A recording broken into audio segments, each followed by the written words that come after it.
On peut donc passer à la prochaine séquence, cette fois sur les paroles de notre prophète bien-aimé. Alors Choulé, est-ce que tu peux nous dire quel hadith on va partager avec nos auditeurs aujourd'hui? Bien sûr. Alors, c'est la belle parole est une aumône. Alors, tout d'abord, est-ce que tu peux nous rappeler ce que c'est l'aumône? Alors, l'aumône, en fait, c'est un don généreux et méritoire que le croyant est libre d'effectuer. Ça permet en fait d'accéder à la meilleure des récompenses, qui est la satisfaction d'Allah. Et c'est en fait une preuve de sincérité et d'honnêteté du croyant, tout simplement. Eh bien, maintenant, ce que je me demande, c'est en quoi la belle parole peut être considérée comme une aumône? Les mots ont une place très importante dans notre vie, parce que ça peut ouvrir une porte vers le bien ou une porte vers le mal. Et en fait, les musulmans, ils ne doivent pas dire de mauvaises choses, de mauvaises paroles, ils doivent toujours exprimer de belles choses, puisque quand on va dire de belles choses, en fait, ça va aussi donner un effet positif sur la personne qui va l'entendre. Donc on doit toujours exprimer de belles paroles et être bon en fait envers les personnes ou les créatures en fait en général. Ça peut aussi être les animaux ou les êtres vivants.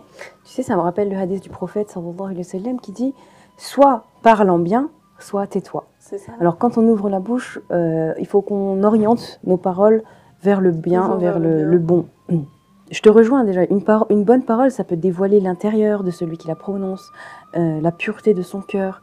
Aujourd'hui, on s'en rend compte à travers les médias, les réseaux sociaux, etc.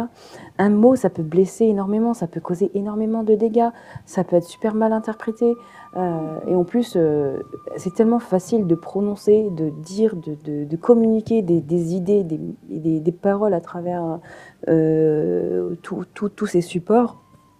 On vit dans un monde où les informations elles circulent extrêmement vite et aucun d'entre nous ne doit donc négliger la parole, aussi petite, aussi insignifiante soit-elle. Parce qu'une bonne parole, une belle parole, ça peut éclairer et une mauvaise parole, ça peut assombrir énormément de choses. Et concrètement, est-ce que ça a des effets?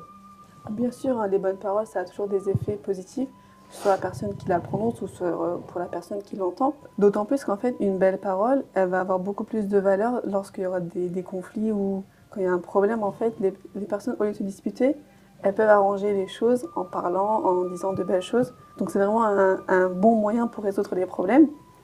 Et d'ailleurs, c'est ça qui est difficile, c'est que quand on a des problèmes ou quand on est en dispute avec quelqu'un, il faudrait se retenir de dire des mauvaises choses, ou même en cas général, si on ressent le besoin de mentir, en fait, ce qui est dur, c'est de se retenir ou même d'éduquer sa langue et de dire de belles choses à la place. C'est ça, et puis en général, quand on fait ce genre de choses, quand on suit nos pulsions et qu'on ne retient pas sa langue, et ben finalement on le regrette très rapidement.